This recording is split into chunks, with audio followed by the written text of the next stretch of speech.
farmers, kumusta po kayo and welcome po sa aking channel. Ayan. So mga farmers, kung napapansin niyo po, medyo malaki-laki na yung ating tanim na okra dito at saka yung sitaw. Ayan. So dito din po, so sama-sama na sila, halo-halo na yung aking mga tanim. Kaya kung napapansin niyo mga farmers, masyadong marumi na dahil yung mga damo ho ay lumago na. So ngayon, maglinis tayo dito tapos bago ko po ito mga farmers, bago ko po siya linisin yung mga damo dahil pag hindi po natin to nililinis mga farmers, hindi po natin makikita yung ating mga tanim. So ngayon, ipapakita ko sa inyo paano ako maglinis dito at saka kukunin natin yung mga tinatawag nila na herbal na gamot kasi meron dito meron dito nakahalo. Kaya ngayon ipapakita ko sa inyo kung anong klaseng mga gamot ito na kukunin natin dahil ito ay napapakinabangan mga ka-farmers. So unang-una, kung napapansin nyo po yung tinatawag nila na sampalok-sampalukan. So meron dito mga ka-farmers. Ito, ayan no. Dito, ito siya ayan no. Ayan po. Sampag-sampalukan po yan. So sayang naman po pag sinama natin yan sa mga damo. Kaya mamaya-maya kukunin natin yan dahil ko po mamaya sa gamot eh. Isama-sama ko po mamaya yan pag ako'y lalagyan na ng mga gamot. Tsaka meron din po dito mga farmers. Ayan no. Sampalok sa makalukan. Ito.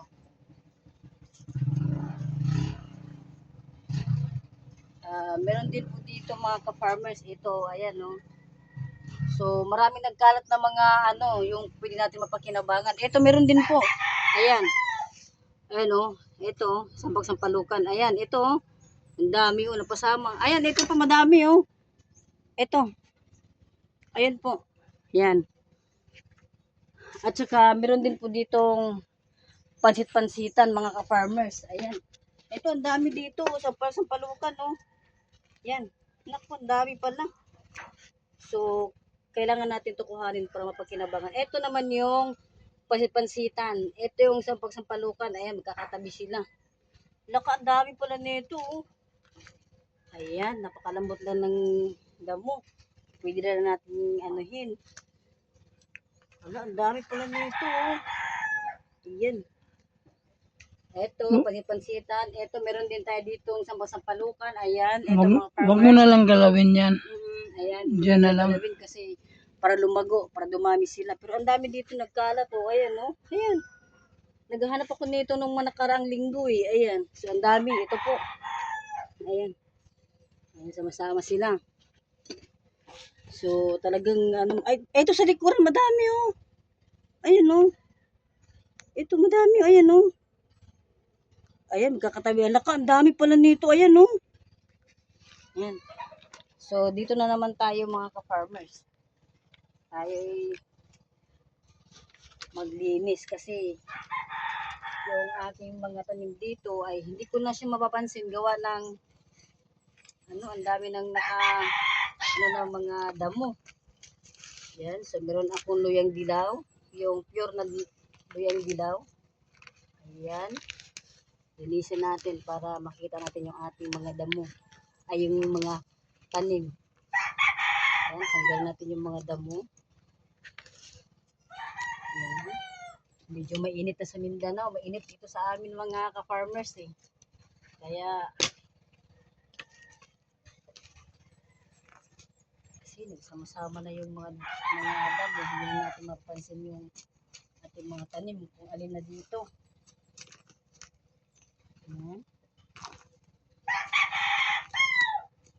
Ito, meron din akong tanglad. Ayan mga farmers. May tanglad din ako dito. Yung alugbati. Ayan, meron din akong gulay na alugbati. Ayan, natatakpan na siya ng damo.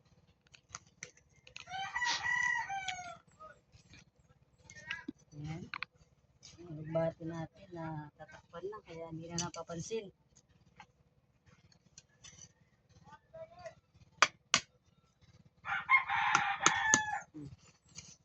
Para hindi siya maapakan. Ang dami talaga yung dami ko pala ditong sampalukan eh. Naghahanap ako ng mga nakaraang linggo nito. Saan ako nagtatanong.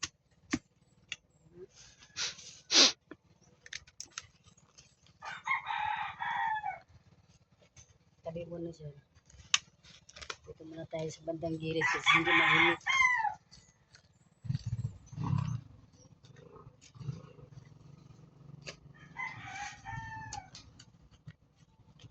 Ito yung gagawin natin para malinis yung ano, pagkakanuman natin ng gulay.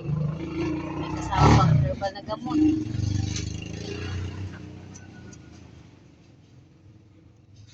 So, mga farmers, kung bago pa lang po kayo sa aking channel, mag-subscribe kayo para updated kayo sa aking mga video po na i-upload para lagi kayong nangunguna sa aking mga video. Tapos kung nagustuhan nyo naman, paki-like na rin po.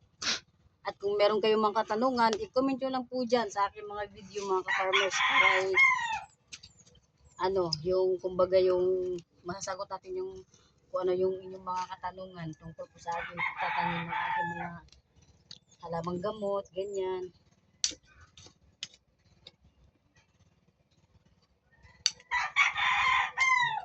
Para kumano naman siya. Ayan eh, aking mga dito naman tayo.